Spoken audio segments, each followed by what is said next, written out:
નમસ્કાર, news at 7 માં આપનું સ્વાગત છે। પહેલા જોઈએ હેડલાઇન્સ। ધારાસભાની 150 થી વધુ બેઠક કબજે કરવા માટેનો રાજકીય પ્રસ્તાવ મંજૂર કરે છે ભાજપની પ્રદેશ કારોબારી। સોમનાથ મહાદેવ પાસે મહાવિજય આશીર્વાદ માંગવાની આસ્થા સાથે શરૂ થઈ બેઠક।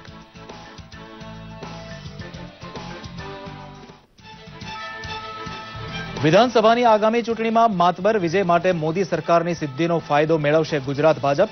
કોંગ્રેસનો કચ્ચર ઘાણ નીકળી જાય તેટલી આક્રમક સચ્ચાઈ સાથે મતદાર સમક્ષ જવા કાર્યકરને કહે છે જીતુભાઈ વાઘાણી।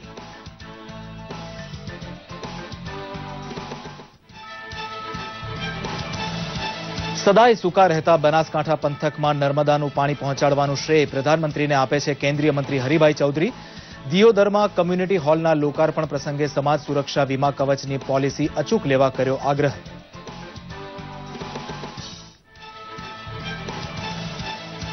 ગૌણ સેવા પસંદગી મંડળ દ્વારા પસંદગી પામેલા 4600 થી વધુ યુવક યુવતીઓને નિમણૂક પત્ર એનાયત કરે છે મુખ્યમંત્રી। પગાર અને નોકરીના વિષચક્રમાં ફસાવાને બદલે લોકસેવાનો અવસર નોકરી મારફતે મળ્યો હોવાનો ભાવ કેળવવા નવા કર્મયોગીઓને કરી અપીલ। આઈપીએલની સટ્ટાબાજી કૌભાંડમાં જેલ ભેગા થયેલા ઈડીના અધિકારી જેપી સિંઘ સામે ચાર્જશીટ દાખલ કરે છે સીબીઆઈ। અમદાવાદના 2 બુકી પણ આ કેસમાં આરોપી છે।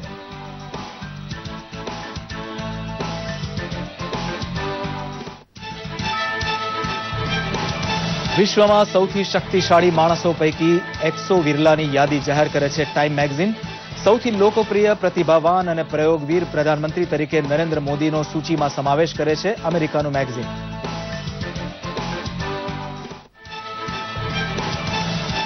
સનદી અધિકારીઓને બદલાતા સમય પ્રમાણે કાર્ય સંસ્કૃતિને પણ બદલતા રહેવાની કલા હસ્તગત કરવા કહે છે પ્રધાનમંત્રી।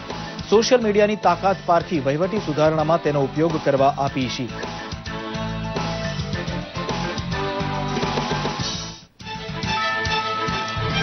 પ્રધાનમંત્રી કૃષિ સિંચાઈ યોજનાનો બહેતરીન અમલ કરી બતાવી રાષ્ટ્રીય સ્તરે ઝળકે છે બનાસકાંઠા। જિલ્લા કલેક્ટર જેનુ દેવનને કદર રૂપે એનાયત થયો શ્રેષ્ઠ યોગદાન માટેનો રાષ્ટ્રીય પુરસ્કાર।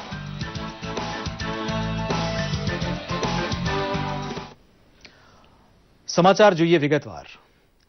લોકનજરે જિલ્લાનો રાજા ગણાતો કલેક્ટર જો પરિવર્તનનો મશાલચી બને તો તેની પીઠ થાબડવા મોદી સરકાર તૈયાર છે તેવો મેસેજ ખુદ પ્રધાનમંત્રીએ આજે આપ્યો છે। વટ મારવા માટેની અંગ્રેજ છાપ ઓળખ સમાન લાલબત્તી મોટર વાહન પરથી ઉતરાવી લેનાર પ્રધાનમંત્રી હવે શાસન તંત્રના ચાલકબળ સમાન સનદી અધિકારીને સેવક બનવા કહી રહ્યા છે।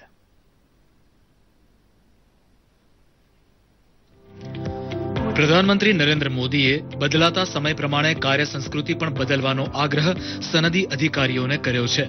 સિવિલ સર્વિસ ડે નિમિત્તે યોજાયેલા કાર્યક્રમમાં બોલતા તેમણે કહ્યું હતું કે છેલ્લા 20 વર્ષમાં સરકારની ભૂમિકા પણ નિયંત્રક મટીને મદદગાર બનવાની થઈ છે ત્યારે સનદી અધિકારી દરેક પડકારને અવસરમાં બદલતા શીખી લે। सरकार नाम की व्यवस्था की और सरकार में बैठे हुए लोगों की और विशेष करके सिविल सर्विस से जुड़े हुए लोगों की जिम्मेवारी आज से 20 साल पहले थी उससे ज्यादा बढ़ गई है। कार्य के बोझ के कारण कठिनाइयां नहीं पैदा हुई है, चुनौतियों की तुलना में खड़े रहने में कमी पा रहे हैं। સનદી સેવામાં જોડાવા માટે તેજસ્વી યુવાનો ધસારો કરી રહ્યા હોવા વિશે આનંદ વ્યક્ત કરતા પ્રધાનમંત્રીએ ટકોર કરી કે શાસનનું સ્તર હવે તો સુધારે જ છૂટકો। मैं चाहता हूं कि इस 1 साल में क्वालिटेटिव चेंज होना चाहिए। एक्सेलेंस से नीचे तो कोई एंट्री होनी ही नहीं चाहिए, क्योंकि हां इस व्यवस्था में वो लोग हैं जिनको एक्सेलेंसी का थप्पा लगाए तभी तो यहां पहुंचे हैं जी। આઝાદી પછી ગોઠવાયેલા વહીવટી ઢાંચામાં જોવા મળતા વિરોધાભાસનો ઉલ્લેખ કરતા તેમણે કહ્યું હતું કે એક જ સરકારના 2 અલગ અલગ ખાતા એકબીજા સામે અદાલતમાં કેમ ઝઘડે છે એ સમજાતું નથી। સોશિયલ મીડિયાની તાકાતને ઓળખીને તેનો વહીવટમાં વિનિયોગ કરવાની સલાહ પણ તેમણે આપી હતી। ई गवर्नेंस से एम गवर्नेंस की ओर दुनिया चल पड़ी है। मोबाइल गवर्नेंस से ये समय का सत्य है, हम इससे दूर नहीं रह सकते, लेकिन वो जन आवश्यकताओं की पूर्ति के लिए हो, जन सुविधाओं की पूर्ति के लिए हो। પરિવર્તન માટે જરૂરી નિર્ણય લેવાની હિંમત હોય તો અધિકારીને ટેકો આપવા મોદી સરકાર તૈયાર હોવાની ખાતરી તેમણે આપી હતી। गुजरात के बनासकांठा जिले को आज प्रधानमंत्री कृषि सिंचाई योजना ने एक नया जीवन प्रदान किया है। यहाँ जल संरक्षण के लिए एग्रीकल्चर कंटिजेंसी प्लान एवं डिस्ट्रिक्ट इरिगेशन प्लान को लागू किया गया। यहाँ की सिंचाई क्षमता में बढ़त हुई, साथ ही 33 नई जल संरचनाएं हुई। कुल कृषि योग्य क्षेत्र में और 65,000 हेक्टेयर बढ़ने से उत्पाद में भी बढ़ोतरी हुई। बनासकांठा के किसानों को इस सफलता के लिए बधाई। બનાસકાંઠા જિલ્લામાં પ્રધાનમંત્રી કૃષિ સિંચાઈ યોજનાનો અમલ ઉત્તમ રીતે કરી બતાવનાર જિલ્લા કલેક્ટર જેનુ દેવન પણ પ્રધાનમંત્રીના હાથે એવોર્ડ પામ્યા ત્યારે ગુજરાત હરખાયું હતું. દૂરદર્શન સમાચાર, અમદાવાદ. પ્રધાનમંત્રી નરેન્દ્ર મોદીની લોકપ્રિયતાનું વધુ એક ઉદાહરણ જોવા મળ્યું છે. અમેરિકાના ટાઈમ મેગેઝિનની 100 પ્રભાવશાળી વ્યક્તિઓની યાદીમાં પ્રધાનમંત્રી મોદીનો સમાવેશ કરાયો છે. પોતાના સાહસિક અને મજબૂત નિર્ણયો સાથે સુશાસન કરીને છેવાડાના માનવી સુધી પહોંચવાના પ્રયાસોને લઈ પ્રધાનમંત્રી મોદીએ દેશવાસીઓના હૃદયમાં સ્થાન તો મેળવી જ લીધું છે, સાથે સાથે વૈશ્વિક પટલ પર પણ તેમણે પોતાની દીર્ઘદ્રષ્ટિ અને પ્રભાવશાળી નેતૃત્વની છાપ છોડી છે. ત્યારે ટાઈમ મેગેઝિને 100 પ્રભાવશાળી લોકોની યાદીમાં પીએમ મોદીને સામેલ કર્યા છે. પીએમ મોદીની સાથે ભારતમાંથી પેટીએમના સંસ્થાપક વિજય શેખર શર્માને પણ આ યાદીમાં સ્થાન મળ્યું છે. સોમનાથ મહાદેવના જ્યોતિર્લિંગ શિવાલયની સાક્ષીએ ગુજરાત ભાજપની કારોબારીનો પ્રારંભ થતા કાશીમાં 300 અને ગુજરાતમાં 150નું લક્ષ્યાંક સૂત્ર વાસ્તવિકતા બને તેવા આશીર્વાદ સૌએ સોમનાથ દાદા સમક્ષ માંગ્યા હતા. પ્રદેશ પ્રમુખ જીતુભાઈ વાઘાણી તથા મુખ્યમંત્રી વિજયભાઈ રૂપાણીએ મંગળદીપ પ્રાગટ્ય વડે 2 દિવસની કારોબારીનો વિધિવત પ્રારંભ કરાવ્યો હતો. કેન્દ્રીય મંત્રી પુરુષોત્તમ રૂપાલા તથા પૂર્વ મુખ્યમંત્રી આનંદીબેન પટેલ આ પ્રસંગે હાજર હતા. પ્રદેશ કારોબારી માટેનું સ્થળ અને પક્ષ પ્રમુખની હાજરી એમ બંને બાબતે આ કારોબારી અલગ બનવાની છે. પ્રદેશ કારોબારી સોમનાથમાં પહેલી વખત છે તો રાષ્ટ્રીય અધ્યક્ષ અમિતભાઈ શાહ પણ કાલે હાજર રહેવાના છે. આજે ગુજરાત પ્રદેશ ભારતીય જનતા પાર્ટીની પ્રદેશ કારોબારી પ્રદેશ અધ્યક્ષ માનનીય શ્રી જીતુભાઈ વાઘાણીના અધ્યક્ષસ્થાને મળી હતી, જેમાં અમારા સંવાદદાતા હેમલ ભટ્ટ અત્યારે સોમનાથ ઉપસ્થિત છે. હેમલભાઈ, આજે પ્રદેશ ભાજપ કારોબારીની પહેલો દિવસ હતો, આજે કેવી ગતિવિધિ રહી ત્યાં? જે આજરોજ જે સોમનાથ ખાતે ભાજપની પ્રદેશ કારોબારી મળેલી છે તેમાં અત્યાર સુધી જે ઠરાવો પાસ થયા છે એ જણાવશે પ્રદેશના પ્રવક્તા શ્રી ભરતભાઈ આપણી સાથે મોજૂદ છે. જી ભરતભાઈ, અત્યાર સુધીના કયા કયા પ્રસ્તાવો કારોબારીમાં રજૂ થયા છે અને શું ઠરાવો પાસ કરવા? મુખ્યમંત્રી શ્રી વિજયભાઈ રૂપાણીની અધ્યક્ષ વિશેષ સ્થિતિમાં અને પ્રદેશના અધ્યક્ષ જીતુભાઈ વાઘાણીની અધ્યક્ષતામાં 500 જેટલી વધુ કાર્યકર્તાઓ આજે કારોબારીમાં ઉપસ્થિત હતા. દીપ પ્રજ્વલન, વંદે માતરમ અને જય સોમનાથના અને ભારત માતા કે જયના નારા સાથેનો શુભારંભ કરવામાં આવ્યો. શોક પ્રસ્તાવમાં દિવંગત આત્માઓને શ્રદ્ધાંજલિ આપવામાં આવી, અધ્યક્ષીય પ્રવચન થયું અને એના પછી પ્રદીપસિંહ જાડેજા ગૃહ રાજ્યમંત્રીએ રાજકીય પ્રસ્તાવ રજૂ કર્યો અને મંત્રી શ્રી ગણપતભાઈ વસાવાએ એને અધ્યક્ષીય પ્રવચન થયું અને એના પછી પ્રદીપસિંહ જાડેજા ગૃહ રાજ્યમંત્રીએ રાજકીય પ્રસ્તાવ રજૂ કર્યો અને મંત્રી શ્રી ગણપતભાઈ વસાવાએ એને ટેકો આપ્યો. અને પછી વી સતીશજી સંગઠન સહ મહામંત્રી જે અમારા છે એમણે પંડિત દીનદયાળ જન્મ શતાબ્દી વર્ષ નિમિત્તે ગરીબ કલ્યાણ વર્ષ ભાજપ ઉજવી રહ્યું છે એ વખતે 500 થી વધુ કાર્યકર્તાઓ વિસ્તારક તરીકે 6 મહિના અને 1 વર્ષ જવાના છે એનું પણ એક સત્ર લેવામાં આવ્યું અને સોશિયલ મીડિયાના સંદર્ભમાં પણ માર્ગદર્શન આપવામાં આવ્યું. ખાસ કરીને રાજકીય પ્રસ્તાવમાં નરેન્દ્રભાઈના પ્રામાણિક, પરિશ્રમી અને પરિણામલક્ષી નેતૃત્વને સમગ્ર દેશની જનતાએ વિશ્વાસ, સન્માન અને શ્રદ્ધાથી સ્વીકાર્યું છે એની નોંધ સહર્ષ લીધી. આ ઉપરાંત એમના જે નેશન ફર્સ્ટ મિશન અને પ્રો પુઅર વિઝન અને ગુડ પરફોર્મન્સ એક્શન એના સંદર્ભમાં પણ એના નેતૃત્વનું ગૌરવ અનુભવે છે એવું આ પ્રસ્તાવમાં અમે કહ્યું. અમારા રાષ્ટ્રીય અધ્યક્ષ ગુજરાતના જ છે અને એમની આગેવાનીમાં વિશ્વની 1 નંબરની પ્રથમ રાજકીય પાર્ટી બની છે એટલે એમના માટે પણ અમે ગૌરવ આ કારોબારીમાં એમાં પ્રસ્તાવમાં લીધું છે. આ ઉપરાંત તમે જોયું હશે કે નોટબંધીના નિર્ણય પછી જેટલી પણ ચૂંટણીઓ આવી, મહારાષ્ટ્ર હોય, મધ્યપ્રદેશ હોય, રાજસ્થાન હોય કે પછી ઓરિસ્સા હોય કે ચંડીગઢ હોય કે હરિયાણા હોય કે ગુજરાત હોય, તમામ સ્થાનિક સ્વરાજ્યની ચૂંટણીમાં ભારતીય જનતા પાર્ટીનો જય જયકાર થયો છે. અને છેલ્લે 5 રાજ્યોના ચૂંટણીના પરિણામોમાં તમે જોયું હશે કે 4 રાજ્યોમાં પરિણામ પ્રાપ્ત કર્યું છે, સત્તા પ્રાપ્ત કરી છે. અને એ વખતે પરિણામ પહેલા નરેન્દ્રભાઈ મોદી અને અમિતભાઈ શાહ અહીંયા સોમનાથના દર્શન કરવા માટે પણ આવેલા અને એના પછીના પરિણામો તમને જોયા છે. એટલે વિજય હી વિજય છે. નરેન્દ્રભાઈ મોદીના નેતૃત્વમાં દેશની જનતાએ એમને જન સમર્થન આપ્યું છે અને ભાજપના વિજયનો અશ્વમેઘ હજી સુધી કોઈ રોકી શક્યું નથી. અને એટલા માટે સોમનાથ દાદાના સાનિધ્યમાં ભારતીય જનતા પાર્ટી ગુજરાત 150 બેઠકો જીતવા માટેનો વિજય સંકલ્પ અમે આ પ્રસ્તાવમાં કર્યો છે. સાથે સાથે આ રાજકીય પ્રસ્તાવમાં કોંગ્રેસને પણ અમે ટકોર કરી છે કે કોંગ્રેસ જે રીતે નકારાત્મક રીતે અપપ્રચાર અને અફવા ફેલાવે છે એ યોગ્ય નથી. કોંગ્રેસ હંમેશા વિકાસ વિરોધી રહી છે. કારણ કે સેવા સેતુનો કાર્યક્રમ વિરોધ કેવી રીતે કરી શકે, જ્યાં 35,78,000 વ્યક્તિઓના વ્યક્તિગત કામો થયા હોય અને એ વખતે એનો વિરોધ કરે યોગ્ય નથી. સૌની યોજના જેનાથી નર્મદાનું પાણી ખેડૂતો સુધી ખેતરમાં મળવાનું છે એનો યોજનાનો વિરોધ કરે. વિધાનસભા ગૃહમાં જનહિતના અનેક બિલો, એ ગૌ હત્યાનો કાયદો હોય કે શિક્ષણ નિયંત્રણ ફી હોય વગેરેનો પણ એનો વિરોધ કરે યોગ્ય નથી. નર્મદા વિરોધી છે, ગુજરાત વિરોધી છે, એવું પણ અમે આ રાજકીય પ્રસ્તાવમાં લીધું છે. અને છેલ્લે સોમનાથ દાદાના સાનિધ્યમાં જેટલા ચૂંટણી વર્ષ છે ઝંડાધારી થેલાધારી અનેક લોકો આવશે, પરંતુ ભાજપનો કાર્યકર્તા સંયમપૂર્વક પ્રેમ એકતા વિકાસથી લોકો વચ્ચે જશે અને 150 સીટનો વિજય સંકલ્પ કરશે એવું અમે આ પ્રસ્તાવમાં પણ મૂક્યું છે. જી ભરતભાઈ, ખાસ કરીને વિધાનસભા ચૂંટણીને અનુલક્ષીને કયા કયા મુદ્દાઓ આજે ચર્ચાયા અને આવતીકાલે જ્યારે અમિત શાહ આવવાના છે ત્યારે કયા મુદ્દાઓ ચર્ચાશે? અમે આ જેવું સેશન પૂરું થાય એટલે ગુજરાતની 182 સીટ છે એની દીપમાલા એટલે દીપ પ્રજ્વલન કરવામાં આવશે અને રાત્રે પણ લાઇટ એન્ડ શો દ્વારા સોમનાથ મંદિરનો ભવ્ય પ્રાચીન ઇતિહાસ અને એનું આધ્યાત્મિક મહત્વ સમજાવતું એ લાઇટ એન્ડ શો એ મુખ્યમંત્રીશ્રીના હસ્તે એ થવાનો છે અને અમિતાભ બચ્ચનના વોઇસમાં થવાનો છે. તો એનો લાઇટિંગ શો પણ મુખ્યમંત્રી કરવામાં આવશે. અને અરબી સમુદ્રમાં આ પશ્ચિમ ઘાટ છે અને પશ્ચિમ ઘાટમાં એમાં પણ માછીમારો દ્વારા અહીંયા બોટ ઉપર 150ના વિજય સંકલ્પના અનેક પ્રકારના હોર્ડિંગ લઈને એનું દીપ પ્રજ્વલન કરવાના છે. જી, આ હતા ભાજપ પ્રદેશના પ્રવક્તા શ્રી ભરતભાઈ પંડ્યાએ આપને જે પ્રમાણે માહિતી આપી છે કે સોમનાથના સાનિધ્યમાં 150 કરતા વધારે સીટનો સંકલ્પ વિજય સંકલ્પ કરવામાં આવ્યો છે. હેમલ ભટ્ટ, ગીર સોમનાથ. હેમલભાઈ, ખૂબ ખૂબ આભાર આપનો. સમાચારમાં આગળ ધપીએ. મહારાષ્ટ્રના થાણે ખાતે ભાજપના રાષ્ટ્રીય અધ્યક્ષ અમિત શાહની અધ્યક્ષતામાં 29માં અખિલ ભારતીય વીર સાવરકર સાહિત્ય સંમેલન યોજાયું હતું. આ પ્રસંગે રાષ્ટ્રીય અધ્યક્ષ અમિતભાઈ શાહે વીર સાવરકરની રાષ્ટ્રભક્તિને બિરદાવી હતી. સાથે જ વીર સાવરકરની નિંદા કરનાર અન્ય રાજકીય પક્ષોને આડે હાથ લઈ વખોડ્યા હતા.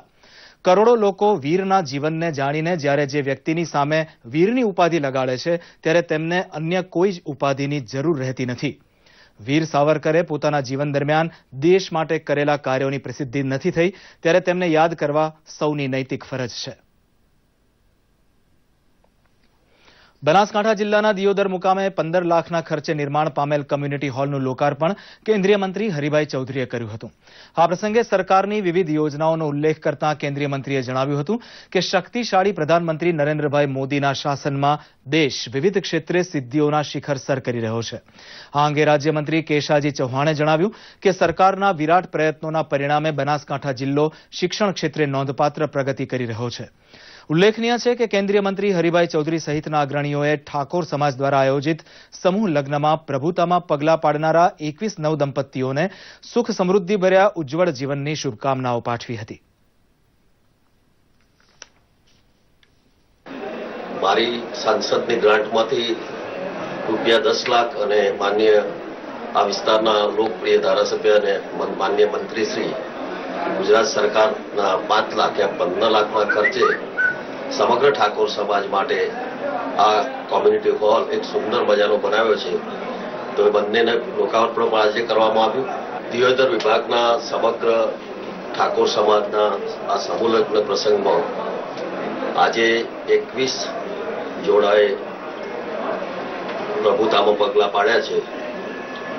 એ બધા જ નવદંપતીને હું ભગવાન પાસે પ્રાર્થના કરું કે એમનું જીવન ખૂબ સુખમય જાય, કોઈ પણ જાતની તકલીફ વગર એમના જીવનમાં પ્રગતિ કરે. ગૌણ સેવા પસંદગી મંડળ દ્વારા નિમણૂક માટે પસંદગી પામેલા 4681 યુવક યુવતીઓને મુખ્યમંત્રી વિજય રૂપાણીએ ગાંધીનગર ખાતે નિમણૂક પત્ર એનાયત કર્યા હતા. સુશાસનની જન આકાંક્ષાના સપના પૂર્ણ કરવામાં રાજ્ય સેવાના કર્મયોગી એવા અધિકારીઓની પાયારૂપ ભૂમિકાનું મહત્વ સમજાવતા મુખ્યમંત્રીએ જણાવ્યું હતું કે પારદર્શી ભરતી પ્રક્રિયામાં ઉત્તીર્ણ થયેલા યુવાનો નવા જોશ અને સંવેદનાસભર પ્રામાણિકતા સાથે ખંતપૂર્વક કામગીરી બજાવીને નયા ભારત નિર્માણના સંકલ્પને સાકાર કરશે. આ સાથે તેમણે છેવાડાના માનવીને વિકાસની ધારામાં લાવવાનું સેવાદાયિત્વ નિભાવવા પણ અનુરોધ કર્યો હતો.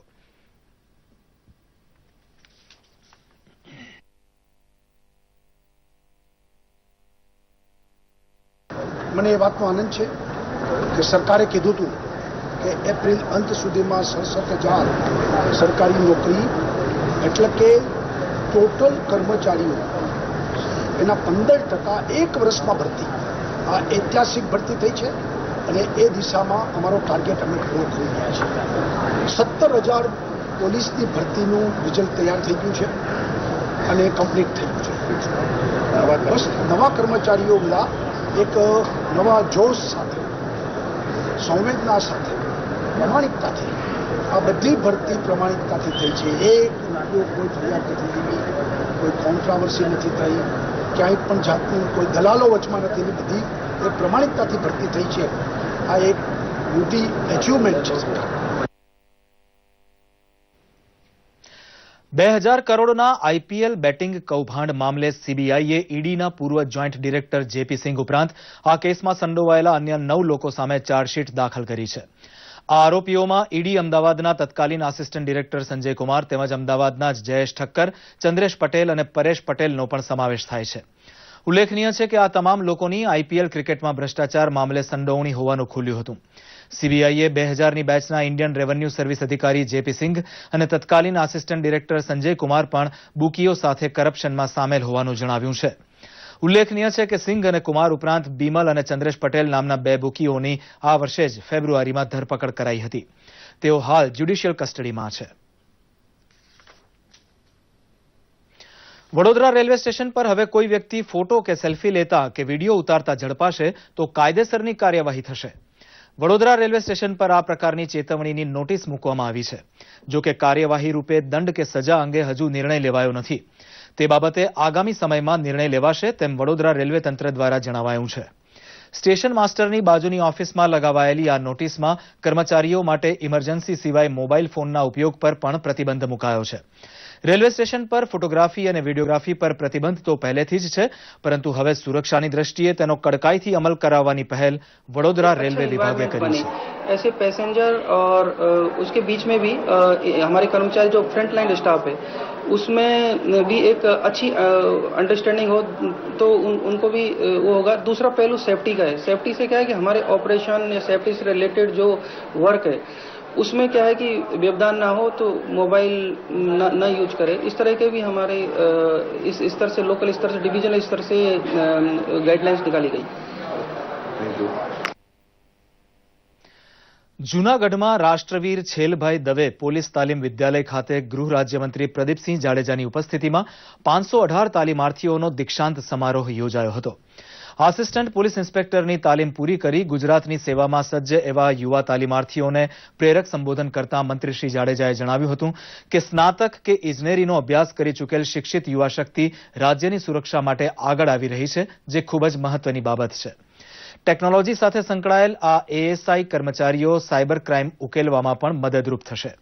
ગૃહ રાજ્યમંત્રીએ પરેડનું નિરીક્ષણ કર્યું હતું અને 1 વર્ષની તાલીમ પૂર્ણ કરેલ તાલીમાર્થીઓને પદવી પણ એનાયત કરી હતી. આ 518 તાલીમાર્થીઓમાં બહેનોની સંખ્યા પણ વિશેષ રહી હતી, જેની ખુશી વ્યક્ત કરતા ભૂમિકા પટેલે પોતાનો પ્રતિભાવ દૂરદર્શન સમક્ષ વ્યક્ત કર્યો હતો.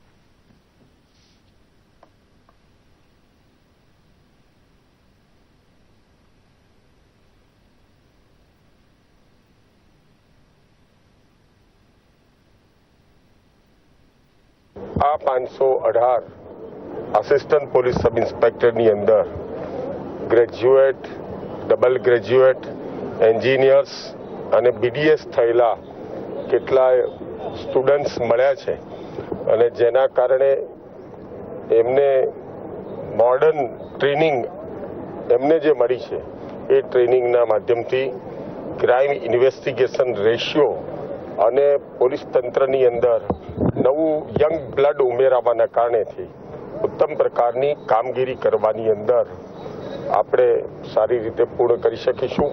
અમારી ટ્રેનિંગ ખૂબ જ સરસ છે. અમારા પ્રિન્સિપલ સરે અમને ખૂબ જ સારી દીક્ષા આપી છે. અમે અહીંથી દીક્ષાંત પરેડ કરી અને અમે અહીંથી દીક્ષા લઈને જઈ રહ્યા છીએ. ભવિષ્યમાં અમને જ્યાં પણ પોસ્ટિંગ આપશે ત્યાં અમે સારી રીતે ફરજ નિભાવીશું. ખૂબ જ કોન્ફિડન્સ છે અને આ સાથે જ અમે દેશની સેવામાં જોડાઈ રહ્યા છીએ. પ્રાકૃતિક સૌંદર્ય ધરાવતો નર્મદા જિલ્લો 43% વન વિસ્તાર ધરાવે છે, પણ હાલ ગગનમાંથી વરસતી અગનની અસર દુધાળા પશુઓ પર વર્તાવા લાગતા પશુપાલકો પોતાના પશુધનની ખાસ માવજતમાં લાગી ગયા છે. ગરમીની અસર હેઠળ દૂધ ઉત્પાદનમાં ઘટાડો ન થાય તે માટે પશુપાલકો દ્વારા તબેલામાં ખાસ શેડ બનાવી સતત પાણીનો છંટકાવ તથા ફુવારા અને એર કુલરથી તાપમાન જાળવવામાં આવી રહ્યું છે. હાલ ગરમીએ માજા મૂકતા પશુઓના જીવન ધોરણ પર વિપરીત અસર ન પડે તે માટે પશુપાલકોને વિશેષ કાળજી રાખવાનો અનુરોધ પશુ ચિકિત્સક ડોક્ટર વિપુલ મેવાડાએ કર્યો હતો.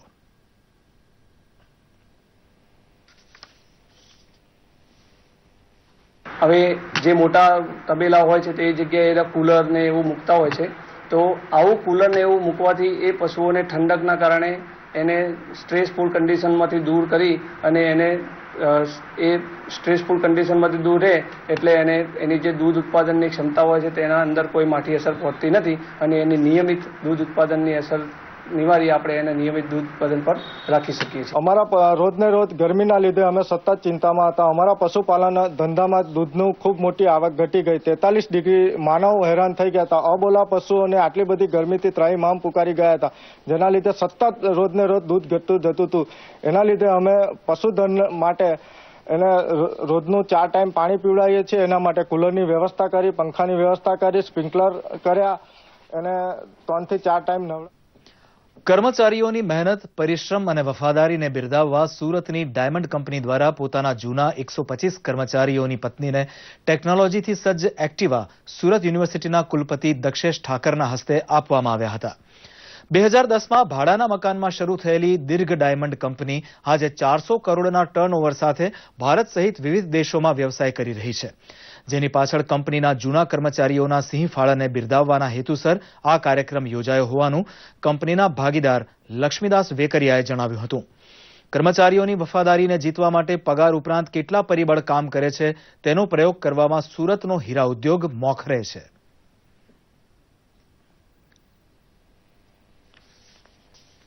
તેવાની ચોઈસ એટલા માટે જ કરી છે કે એ બહેનો કોઈ પર નિર્ભર ન રહે અને પોતાનું કામ પોતે જાતે જ સારી રીતે કરી શકે. આગળ પણ અમે ખૂબ પ્રગતિ કરવાના છીએ અને એમાં અમે એવું ઈચ્છીએ છીએ કે અમારા પરિવારના સભ્યોનો જે કાંઈ સાથ સહકાર હતો એ અમને આવા કાર્ય કરવાથી વધારે સાથ સહકાર મળશે અને અમે વધારે ઝડપથી આગળ જઈ શકશું. લાસ્ટ 3 વર્ષથી હું દીર્ઘ ડાયમંડ કંપની સાથે જોડાયેલી છું અને એકાઉન્ટ ડિપાર્ટમેન્ટમાં વર્ક કરું છું અને ખૂબ જ સિક્યોર્ડ અને ખુશ ફીલ કરું છું. અને આજે એ લોકો લોયલ્ટી એવોર્ડ તરીકે અમને લોકોને એક્ટિવા ગિફ્ટ આપી છે. લેડીઝોના પ્રોત્સાહન માટે સ્પેશિયલ આ વસ્તુ કરવામાં આવી છે, જેનાથી હું ખૂબ જ ખુશ છું. હાલ સુધી ગાડી મારી પાસે. પૂર્વ અમદાવાદમાં નિકોલ ખાતે ગુજરાત ગૌરવ દિનની ઉજવણીના ભાગરૂપે તૈયાર થયેલો વીર શહીદ ઋષિકેશ રામાણી ગાર્ડન તથા અમ્યુઝમેન્ટ પાર્કને સંસદીય સચિવ બાબુભાઈ પટેલ તથા મેયર ગૌતમભાઈ શાહે ખુલ્લો મૂક્યો હતો. મેયર ગૌતમ શાહે 1 કરોડ 22 લાખના ખર્ચે બનાવેલ વીર શહીદ ઋષિકેશ રામાણી ગાર્ડન તથા 3.5 કરોડના ખર્ચે તૈયાર થયેલ અમ્યુઝમેન્ટ પાર્કની ભેટ પૂર્વ ઝોનના નાગરિકોને આપીને સરકારે સમતોલ વિકાસની નેમ પૂરી કરી છે. આ પ્રસંગે ટીવી કલાકાર દિલીપ જોશીએ પ્રધાનમંત્રીના સ્વચ્છતાના સંદેશનો ઉલ્લેખ કરી સૌને જવાબદારીપૂર્વક બગીચાની સાર સંભાળ રાખવા અનુરોધ કર્યો હતો. આ કાર્યક્રમમાં જાણીતા પ્રોડ્યુસર ડિરેક્ટર અસિત મોદી પણ ખાસ હાજર રહ્યા હતા.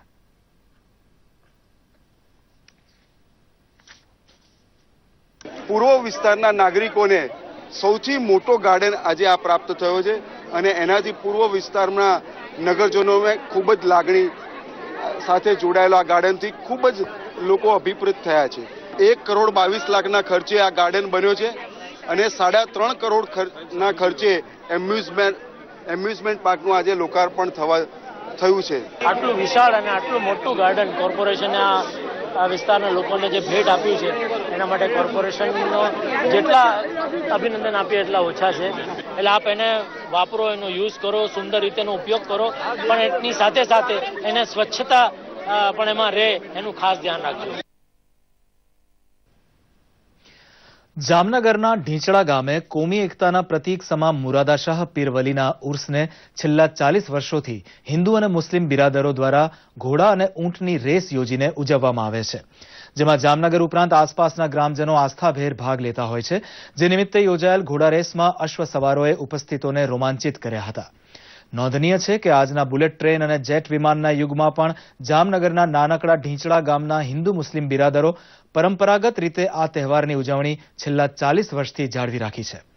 સૌ કોઈ માટે ઉદાહરણરૂપ કહી શકાય એવું ગ્રામીણ જીવનમાં મહત્વ ભોગવતા પશુનો આવા પ્રસંગે જય જયકાર કરવાનો રિવાજ છે. ઐતિહાસિક દરગાહ શામળા પીરની દરગાહ એ હિન્દુ મુસ્લિમ એકતાનું પ્રતીક છે. અહીંયા આખા વિસ્તારમાંથી હિન્દુ મુસ્લિમ ભાઈઓ માનતાએ પીર બાપાના દર્શને આવે છે.